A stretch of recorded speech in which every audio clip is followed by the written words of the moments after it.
Биыл Бөрлі ауданына 85 жыл толып отыр. Айтулы күнге орай аудандық мәдениет үйінде берекелі Бөрлі атты салтанатты жиын болып өтті. Шараға Бөрлі ауданының әлеуметтік-экономикалық дамуы жолында үлестерін қосқан кәсіпорын ұжымдары мен еңбек ардагерлері, шағын және орта бизнес, денсаулық, білім, мәдениет, спорт саласының білікті қызметкерлері арнайы шақырылды.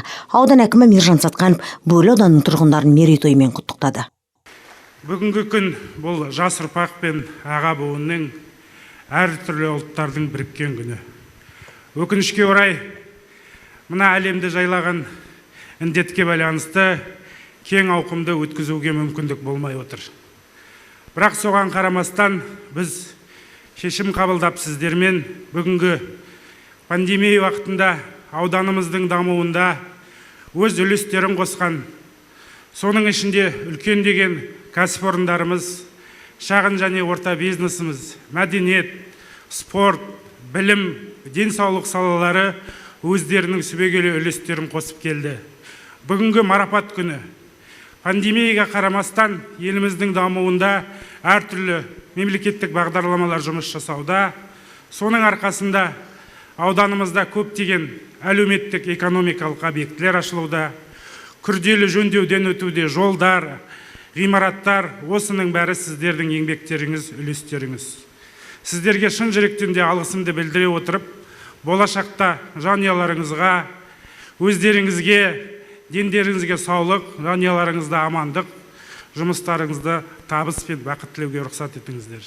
Салтанатты шарада біз біргеміз жалпыұлттық акция аясында Нұр Отан партиясымен бірге халыққа қолдау көрсетуге ерікті ретінде белсене атсалысқан Бөрлі ауданының бір топ еріктілері Қазақстан Республикасының тұңғыш президенті елбасы Нұрсұлтан Назарбаевтың алғыс хатымен марапатталды. Жастардың қоғамдық қорының төрайымы Татьяна Ищенко, жастармен жұмыс жөніндегі ресурстық орталығының басшысы Ербол Мерғалиев, Ақсай волонтерлар орталығының жетекшісі Руслан Азаматов, аудандық мұсылмандар мешітінің имамы Қанат Жакенов, Адамбол еріктілер қозғалысының басшысы Арыстанбек Хасанов құрметпен ортаға шақырылды. Бөрлі ауданының волонтерлары пандемия кезінде бірінші қатарда әскерилермен, медицина қызметкерлермен және полициялармен ең бірінші қатарда еңбек еттік. Пандемия кезінде халыққа көптеген қолғабыс тигіздік. Сол еңбектеріміз бүгін ақталып жатыр. Осы Бөрлі ауданының волонтерлық топтары бүгін елбасымыз Нұрсұлтан Әбішұлы Назарбаевтың алғыс хатымен марапатталып жатырық. Бұл әрине волонтерлар үшін бұл өте қуанышты сәт, және бізге дейтін қанат бітіреді.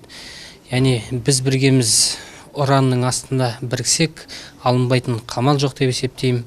Әрқашан осы халықпен бірге бола жүріп, бір арнада толыса жүріп, осы еңбек етсек, осы жеңбейтін жау, алынбайтын қамал жоқ дегендей, осы індетті жеңеміз деп ойлаймын.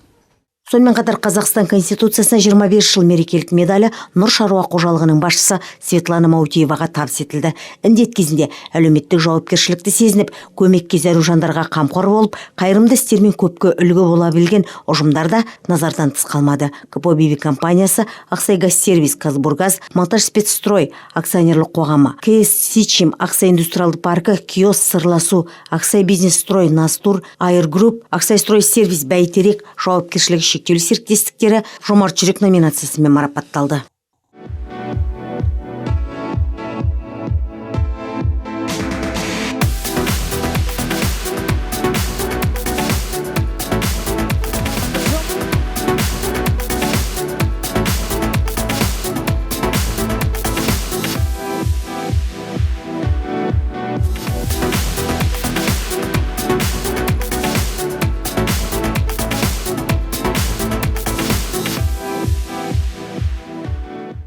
Аудан басшысы еселі еңбектермен елге танылған, ұзақ жылдар бойы ауданның өсіп жетілуіне еңбектермен үлестерін қосқан азаматтарға Бөрлі ауданының құрметті азаматы төс белгісімен марапаттады. Мұндай құрметке журналист ардагер Қуанышқали Ғұсманов, экономист ардагер Александр Новозенко, мұнай-газ саласының ардагері Анатолий Тегісбаев, аудандық мәслихаттың хатшысы Әділхан Кулекешев, аудандық сайлау комиссиясының төрағасы Жаңабай Қаналин, аудандық депутат Надежда Шиганакова ие болды.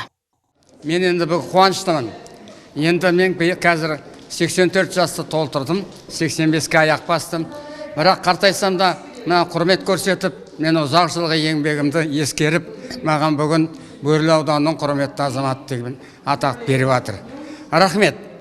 Аудан әкімшілігіне, аппаратына, мәслихатқа, аудандық мәслихатқа, ауданның барлық тұрғындарына мен тілектес. Мен осы ауданның төл перзентімін. Кеш соңы онлайн концерттік бағдарламаға ұласты. Жайнагүл Жеңісқызы, Тимур Төлепбергенов, Азамат Бабақожиев, Қарашығанақ арнасы.